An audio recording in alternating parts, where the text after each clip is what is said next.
இந்த பசுமாட்டெல்லாம் கொல்லக்கூடாதுன்னு சொல்றாங்கல்ல, அந்த ராமானுஜா தேவமையா தான். அண்ணா ரொம்ப நன்றிண்ணா. மாடு நல்லா இருக்கு.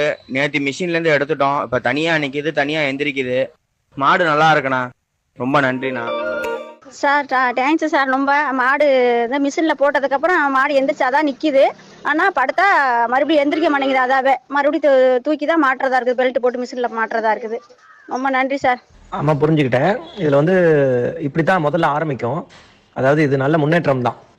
முதல்ல வந்து மாடு வந்து எந்திரிச்சா நடக்கும், தேனி சாப்பிட்டுக்கும். மறுபடியும் உட்கார்றதுக்கு கொஞ்சம் நேரம் எடுத்துக்கும். கொஞ்சம் யோசித்து பார்த்து தான் உட்காரும். அதுக்கப்புறம் இன்னும் ஒரு 2 நாள் 3 நாள் கழிச்சு தான் அந்த முக்கி எந்திரிக்கிறதுக்கு தெம்பு வரும். நல்லா நடக்க விடுங்க, ரத்த ஓட்டம் கிடைக்கும். நல்லா ஆகாரம் கொடுங்க. அதுக்காக ரொம்ப ஜாஸ்தியாக கொடுத்துட வேண்டாம்.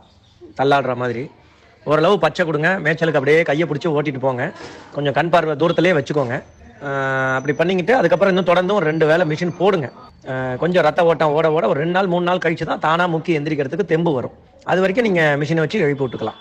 அது நல்ல முன்னேற்றம் தான். இப்ப மாடு தனியா எந்திரிக்குதுங்கம்மா. நடந்து போறது ஒரு 100 மீட்டர் வரைக்கும் நடந்து போயிட்டு வருது. இந்த டைம் மிஷின் வாங்கும்போது சொல்லுங்க, என்னால முடிஞ்ச ஒரு 2000 4000 எதுவும் தரேன், பணம் தரேன். என்னால முடிஞ்சது சரி. ஏன்னா என்ன மாதிரி 4 பேர் பயனடைஞ்சாங்கன்னா எனக்கு சந்தோஷம் தானே. பரவாயில்ல மேம். நேற்று ஒரு டைம் போட்டதுக்கே காலையில தானா கொஞ்சம் எழுந்திரிக்க ஆரம்பிச்சிருச்சு. Sir good evening sir. மாடு இப்போ நல்லா க்யூராகவே ஆயிடுச்சு சார், ரெக்கவர் ஆயிடுச்சு.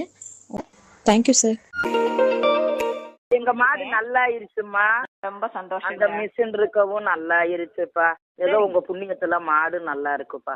பசுமாடு இல்லாத ஜீவன் நல்லா இருக்கு. உங்க காலில் விழுந்து ஆசீர்வாதம் வாங்கிக்கிறோம். ஏன்னா அவங்க போட்டு இழுத்து அந்த வாழை போட்டு ஒடிச்ச நல்ல வேலை. எங்க இருந்தாலும் சரி, எவ்வளவு செலவழிஞ்சாலும் சரி, அந்த மிஷினை போய் கொண்டு வந்து நீங்க அதுக்கு எழுப்பி விடுங்க பாவம் அப்படின்ட்டு. அழகா அந்த மிஷின் வரவும் குழந்தை மாதிரி தூக்கி நிறுத்தவும் அதுவும் நின்னுக்குச்சு. மாடும் ஒத்துழைப்பு கொடுத்துச்சு.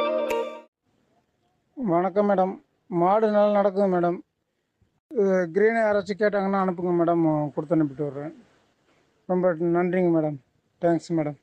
இப்போ வந்து தானா எந்திரிக்க மேடம். எந்திரிச்சு தீனி இந்த நல்லா இருக்குது. இப்போ இப்படி உதவி பண்றீங்கன்னா ரொம்ப சந்தோஷமான விஷயம் மேடம். சரி மேடம், ரொம்ப நன்றி மேடம். உங்களை மறக்கவே மாட்டேன் எந்த ஒரு காலத்துலையும்.